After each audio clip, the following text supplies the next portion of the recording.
Hello my dear friends, you have asked me how to make coffee without a machine or coffee powder. This video will answer that question. Not only that, everyone has a coffee powder like this at home. Or you can buy a coffee powder from the shop. Or you can use a tea packet. You can use any of these too. Not only that, you need a cup to use. I hope you have a cup at home. I will answer how to make a propylene coffee without a machine. If you are watching this video for the first time, click on the subscribe button below. Click on the bell button too. Let's go to the video. First, take an empty cup like this. You will take hot water. The water you take should be hot. I have taken 92 degrees. You can take hot water as much as you want. Then take this tea packet. Leave it in the hot water for a while. Let it melt. Then take sugar as required. You can add sugar if you want.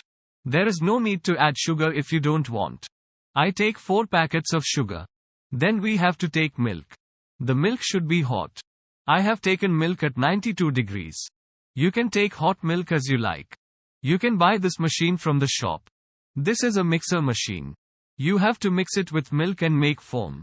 This is used for that. After mixing and making foam, we are going to draw the art. I will show you how to draw the milk with coffee.